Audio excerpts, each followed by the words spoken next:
Athletes కింద వస్తుంది. ఇదేమో లిఫ్టింగ్ కింద వస్తుంది. Power lifting. అది సార్.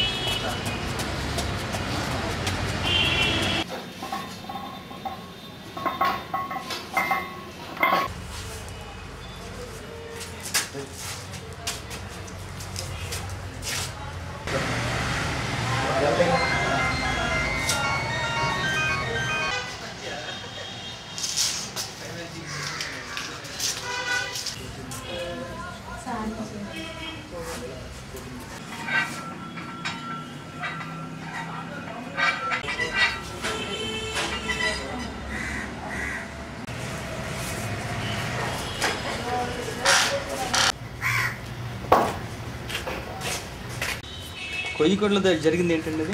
Senior national 2005. అంటే ఇప్పటివరకు అంటే మెయిన్ అథ్లెట్గా ఇప్పటివరకు మీరు అసలు యాక్చువల్లీ అచీవ్ చేసినటువంటి టార్గెట్స్ ఏంటి?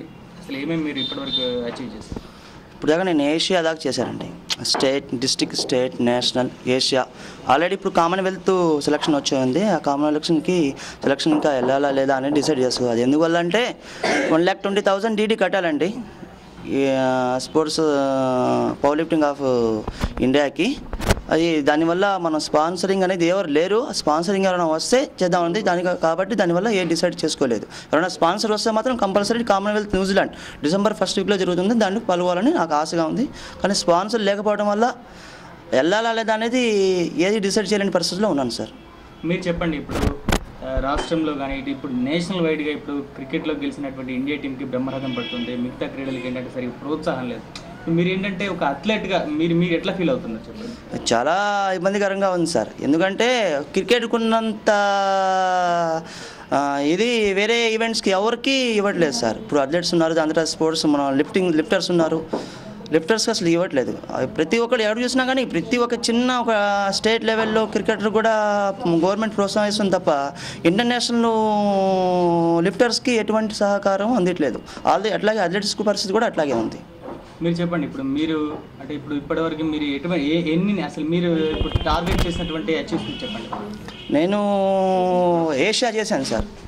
ఏషియా 2004 ఆగస్టులో మన జార్ఖండ్ రాష్ట్రంలో జంషెడ్పూర్లో ఏషియన్ కాంపిటీషన్ జరిగింది. దాన్ని పార్టిసిపేట్ చేశాను. దాంట్లో రజత పథకం సాధించాను. ఇక మీరు చెప్పండి, అంటే ఇప్పుడు మీరు మీ లైఫ్ స్టైల్ ఎట్లా నడుస్తుంది? లైఫ్ స్టైల్ అంటే ఏం లేదు సార్. Middle class family. ఏదో కొబ్బరి బొండాలు అమ్ముకుంటాం. కొబ్బరి బొండాలు అమ్ముకుంటా లైట్గా వచ్చిన దాంట్లోనే ఫ్యామిలీ మ్యారీడ్ సార్. 2 పిల్లలు. అవి నడుపుకుంటా బొండాలు అమ్ముకుంటా అది ఉన్న దాంట్లో లైట్గా చేసుకుంటున్నాం సార్. మీకు ఇప్పుడు ట్రైన్ చేస్తున్నారు కదా మిగతా పిల్లలకి, అంటే మీకు ఎట్లా అనిపిస్తుంది? వాళ్ళు ట్రైన్ చేస్తున్నారు, వాళ్ళు కూడా పథకాలు పొందుతున్నారు. అంటే మీకు ఇంకా ఎటువంటి ఎంకరేజ్మెంట్ కావాలి? మీరు వాళ్ళని ఇంకా ఏ విధంగా తయారు చేయగలుగుతారు? ఒకవేళ ఎటువంటి ఎంకరేజ్మెంట్ ఉంటుంది? పిల్లలు చాలా కష్టపడి ప్రాక్టీస్ చేస్తున్నారు సార్. కానీ ఎంకరేజ్మెంట్ అనేది ఎటువంటి ఎంకరేజ్మెంట్ లేదు సార్. పిల్లలు ఇప్పుడు ఆల్రెడీ రీసెంట్గా మొన్న 22 నుంచి 26 దాకా జార్ఖండ్ రాష్ట్రంలోని జంషెడ్పూర్లో sub junior national championship competition జరిగింది. దాంట్లో మా స్టేట్ నుంచి 5 బాలికలు పార్టిసిపేట్ చేశారు. ఆ 5 బాలికల్లో మన గుంటూరు జిల్లా నుంచి 5 సెలెక్ట్ అయ్యారు. 5 కూడా మన మంగళగిరి చెందిన వాళ్ళే. ఆ 5లో 3 మెడల్స్ వచ్చినాయి. టోటల్ స్టేట్ నుంచి వెళ్ళిన 6 గర్ల్స్లో 3 మెడల్స్ వచ్చినాయి. ఆ 3 మెడల్స్ కూడా మన మంగళగిరియే. కానీ వీళ్ళు రేపు సబ్ జూనియర్ వరల్డ్ కూడా సెలెక్ట్ అవుతారు. కానీ ఎవరైనా ముందుకు స్పాన్సర్ చేస్తే వీళ్ళు కూడా పంపించే అవకాశం కూడా ఉండిద్ది. మీకు చెప్పండి, మీకు ఎటువంటి ప్రోత్సాహం కావాలి? అంటే ఇప్పుడు మీకు ప్రభుత్వం తరఫున నుంచి కానీ, అంటే ఇప్పుడు మీతో పాటు సమానంగా ఈ క్రీడల్లో రాణించిన వాళ్ళకి ప్రభుత్వం ఎటువంటి ప్రోత్సాహం ఇస్తుంది? మీకు ఎందుకు ఈ ప్రోత్సాహం ఇవ్వట్లేదు?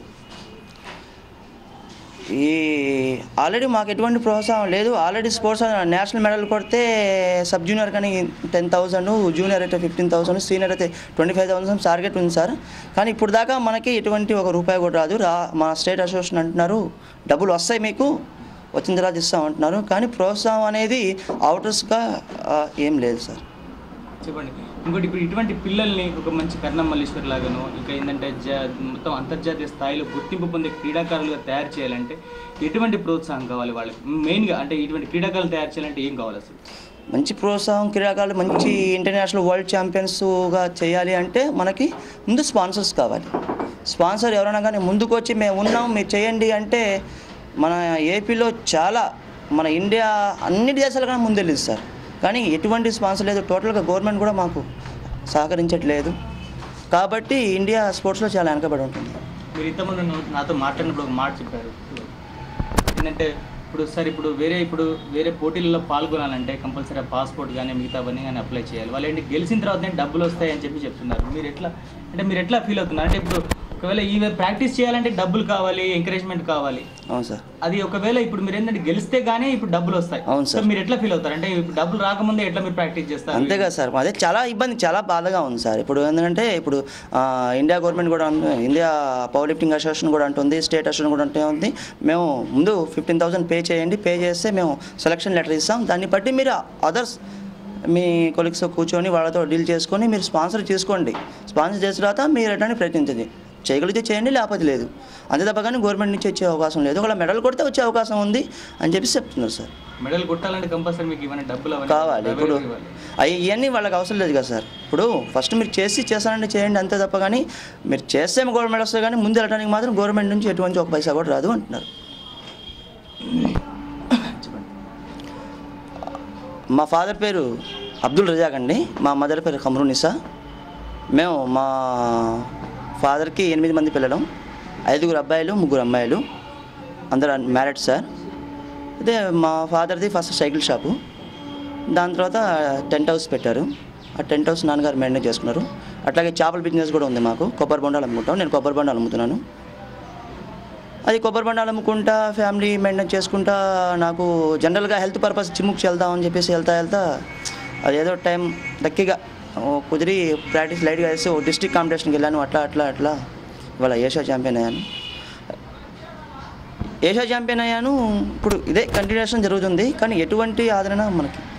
మీరు చెప్పండి, ఒక మంచి క్రీడాకారునిగా ఉన్నారు, ఇంతమంది మంచి రత్నాలను తయారు చేస్తున్నారు, కొబ్బరి బొండలు అమ్ముకోవడం కానీ ఒక చేపలు అమ్ముకోవడం మీకు నామోషి అనిపించట్లేదు? లేదు సార్, అట్లాంటి అవసరం బతకడానికి నామోషం ఏం లేదు సార్. ఎందుకంటే నేను సిన్సియర్గా బతుకుతున్నాను. సిన్సియర్గా మంగళిలో ఒక మంచి ఎవరెవరో వస్తున్నారు, సంపాదించుకున్నారు, కోటేషన్ అవుతున్నారు, కానీ మరి నాలాగా మంచి ఈవెంట్స్ వెళ్ళి ఇంటర్నేషనల్ లెవెల్లో వెళ్ళి మరి మంగళగిరి పేరు ఇట్లా అందరికీ ఇండియా లెవెల్లో ఇంటర్నేషనల్ లెవెల్లో తెలియపడడం తెలుస్తున్నాను, నాకు చాలా గౌరవంగా ఉంది సార్.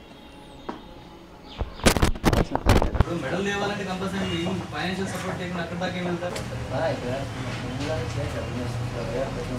ఓకే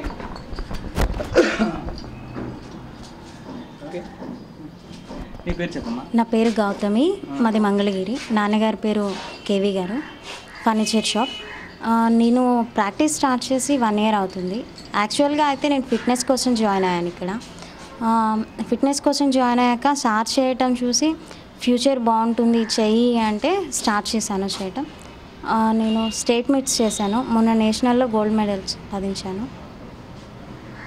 నీకు చెప్పమ్మా, ఇక్కడ అంటే మిగతా స్పోర్ట్స్ పర్సన్ మిగతా క్రీడాకారులకి ప్లస్ మీకు తేడా ఏంటి? అంటే మీకు ఎటువంటి కోచింగ్, వాళ్ళకి ఎటువంటి కోచింగ్ అందుతుంది, మీకు ఎటువంటి కోచింగ్ అందుతుంది? వాళ్ళతో కంపేర్ చేసుకుంటే మాకు బెస్ట్ కోచ్ ఉన్నారు. కాకపోతే ఎటువంటి గవర్నమెంట్ నుంచి కానీ అదర్స్ నుంచి కానీ ఎటువంటి సపోర్ట్ అనేది లేదు. సపోర్ట్ ఇస్తే మేము చాలా బాగా చేస్తాం. మీ రోల్ మోడల్ లెవెల్ అంటే కర్లమల్లీశ్వర్ లాగా మీకు కావాలంటే మీకు ఇక్కడ అందుతుంది ఏంటి? ఇంకే ఎటువంటి ఎంకరేజ్మెంట్ కానీ ఫైనాన్షియల్ ఎయిడ్ కానీ ఇంకా ఎటువంటిది కావాలి మీకు? పర్లేదు చెప్పండి. ఇప్పుడు మీ మోడల్ ఎవరు అంటే మీరు ఇప్పుడు కర్ణమల్లీశ్వరిని చూశారు, ఆమె ఏంటంటే ఇండియాలోనే మన ఇంటర్నేషనల్లోనే వరల్డ్లోనే ఏంటంటే మెడల్ పొందింది, చాలా పెద్ద ఎత్తున ఎదిగిపోయింది. సో మీలాంటి వాళ్ళు కూడా అలా కావాలంటే మీకు కావాల్సినటువంటి కోచింగ్ ఏంటి, ఇక్కడ అందుతుంది ఏంటి, ఇంకా ఎటువంటి కోచింగ్ కావాలి? మేము కూడా అలా తయారవ్వాలి అంటే మేబీ మాకు ఇంకా బెస్ట్ కోచింగ్ కావాలి. సార్ ఇస్తారు, మా సార్ బెస్ట్ కోచింగ్ ఇస్తారు, కాకపోతే సపోర్ట్ కావాలి. ఫస్ట్ ఎకనామికల్లీ తిండి కలవాడే కండకలడు, కండకలగా వాడే దేశ పౌరుడే అంటారు చూసారా, అలాగా బెస్ట్ ఫస్ట్ తిండి ఉంటేనే కదా మేము చేయగలిగింది. ఫస్ట్ ఎకనామికల్లీ సపోర్ట్ కావాలి, ఆ సపోర్ట్ ఉంటే మేము దేనైనా చేయగలిగాం. మీరు చెప్పండి అమ్మా, ఇంకా ఇప్పుడు మీరు అసలు మీ ఫ్యూచర్ టార్గెట్ ఏంటి, మీరు ఏం అచీవ్ చేద్దాం అనుకుంటున్నారు? ఈ కర్ణమల్లీశ్వర్ అనే పేరు మీ బయటలో చెప్పండి, మీరు మాటల్లో చెప్పండి. మాకు ఏంటంటే ఆమె ఆదర్శం, రోల్ మోడల్, సో ఆమెలాగా మేము కావాలి, కావాలంటే మాకు ఇప్పుడు ఉన్నటువంటి కోచింగ్ మా సార్ ఇస్తున్న కోచింగ్తో అవుదామని చెప్పేసి మాకు కాన్ఫిడెంట్ ఉంది. బట్ కాకపోతే మా సార్ ఇచ్చేటువంటి కోచింగ్ దానివల్ల మేము అవుతాం. బట్ కాకపోతే ఎంకరేజ్మెంట్ లేదు, తగినటువంటి ఏంటి కోచింగ్ సంబంధించినటువంటి మెటీరియల్ లేదు. సో మీకు ఏంటంటే గవర్నమెంట్ కూడా మా మీద కాన్సన్ట్రేట్ చేయాలి, మా లాంటి వాళ్ళు తీసుకెళ్ళేసి ఇటువంటి కోచింగ్ తీసుకెళ్ళేసి ఏంటంటే మాకు మంచి ట్రైనింగ్ ఇచ్చేయాలి. సో అలా చెప్పండి. చెప్పండి టార్గెట్ ఏంటి చెప్పండి, మీకు మీ ఎయిమ్ ఏంటి అసలు మెయిన్గా ఈ అథ్లెట్లో? మెయిన్ ఎయిమ్ వచ్చి మంచిగా చేయాలి, ఇండియాకి మంచి నేమ్ తీసుకురావాలి, కన్నమల్లేశ్వరి లాగా. మేము డెవలప్ అవ్వాలి అంటే గవర్నమెంట్ సపోర్ట్ ఇవ్వాలి. మా సార్ బెస్ట్ కోచింగ్ ఇస్తున్నారు. ఫస్ట్ మా సార్కి బెస్ట్ సపోర్ట్ ఉంటే మాకు బెస్ట్ సపోర్ట్ దొరుకుతుంది. స్టేట్ గవర్నమెంట్లో ఇంతకుముందు 5% రిజర్వేషన్ ఉండేది స్పోర్ట్స్ కోటాలో గవర్నమెంట్ ఎంప్లాయ్ కావాలంటే. ఇప్పుడు ఆ 5% కూడా తీసేస్తారు. ఇంకా స్పోర్ట్స్ వాళ్ళు గవర్నమెంట్ జాబ్స్ కావాలన్న ఎంకరేజ్మెంట్ తిరిగి మాకు ఎంకరేజ్మెంట్ లేదు స్పోర్ట్స్ వాళ్ళకి. ఇంకా ఎడ్యుకేషన్లో చూసుకున్న రిజర్వేషన్ తీసేసారు. అడ్మిషన్స్ మేము కంపల్సరీ మేమే ఫీజెస్ అంటే కట్టలేని వాళ్ళు ఉంటారు, కట్టే వాళ్ళు ఉంటారు. కానీ మేము ఎటువంటి స్తోమత లేకుండా స్పోర్ట్స్ చేస్తున్నాం, ఎవరు ఎంకరేజ్ చేయకపోయినా. కానీ ఇటు ఎడ్యుకేషన్లోను కాలేజెస్లో రిజర్వేషన్ ఇవ్వట్లేదు. ప్లస్ జాబ్స్ అప్లై చేసుకుందామంటే స్పోర్ట్స్ కోటా పూర్తిగా తీసేశారు గవర్నమెంట్. ఇంకా అప్లై చేసుకుంటే ఓన్లీ సెంట్రల్ గవర్నమెంట్లోనే అప్లై చేసుకోవాలి. ఇంకా మాలాంటి వాళ్ళు సెంట్రల్ గవర్నమెంట్ అంటే అది మాటలు కాదు. ఉన్నంతవరకు లోకల్గా చూసుకుంటాం కదా, స్థానికంగా ఉద్యోగం లేడీస్ కాబట్టి అందులోకి స్థానికంగా ఉద్యోగం కావాలని కోరుకుంటాం. అది పూర్తిగా స్టేట్ గవర్నమెంట్ తీసేయటం అంతవరకు న్యాయం. మీరు చెప్పండి అమ్మ, ఇప్పుడు మీరు చేస్తున్నటువంటి పవర్ లిఫ్టింగ్ కానీ మిగతా క్రీడలు కానీ అంటే చెస్ కానీ ఫుట్బాల్ కానీ లేకుంటే హాకీ కానీ క్రికెట్ కానీ అసలు ఎటువంటి మీకు ప్రియారిటీ అందుతుంది? అంటే ఎస్పెషల్లీ మీరు చేస్తున్నటువంటి స్పోర్ట్స్కి మిగతా వాళ్ళు చేస్తున్నటువంటి స్పోర్ట్స్కి అసలు పవర్ లిఫ్టింగ్కి ఎక్కడా ఎంకరేజ్ చేయట్లేదు. వాళ్ళు ఎవరు గుర్తించట్లేదు ఈ గేమ్ని. ఒలింపిక్లో లేదనేసి ఒక కారణంతో ఎంత కష్టపడ్డా కూడా ఎవరు గుర్తించట్లేదు. మేము ఎంత కష్టపడ్డా వెళ్తున్నాం, ఇండియా నేషనల్స్ వెళ్తున్నాం, మెడల్స్ తీసుకొని ఏపీకి పేరు వస్తుంది, అందరూ శభాష్ అంటున్నారు. కానీ ఎవరు పట్టించుకోవట్లేదు. ఎవరైనా చేయూతను అందించి మాకు ఎడ్యుకేషన్లో కానీ జాబ్స్లో కానీ ముందుకు వచ్చి హెల్ప్ చేస్తే మేము అంతకంటే ఇండియాకి మంచి పేరు ఖచ్చితంగా తీసుకురాగలం. శిరీష.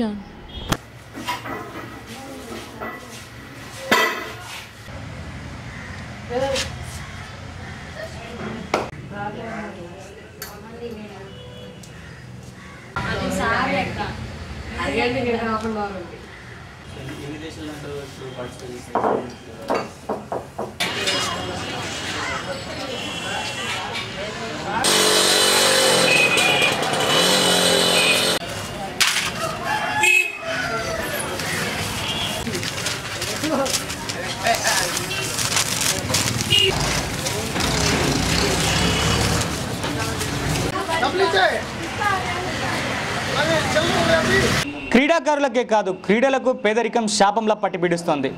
అంతర్జాతీయ క్రీడాపటంలో మన దేశ పతాకాన్ని రెపరెపలాడించే సత్తా ఉన్నప్పటికీ పేదరికం వీరిని ముందుకు సాగనివ్వడం లేదు. పవర్ లిఫ్టింగ్లో జాతిరత్నాలను తయారు చేస్తున్న సందాని వంటి క్రీడాకారులను ప్రోత్సహిస్తే మరిన్ని అద్భుతాలు సృష్టించడం ఖాయం. మంగళగిరి నుంచి కెమెరామెన్ ఫనీతో నవీన్, TV9 గుంటూరు.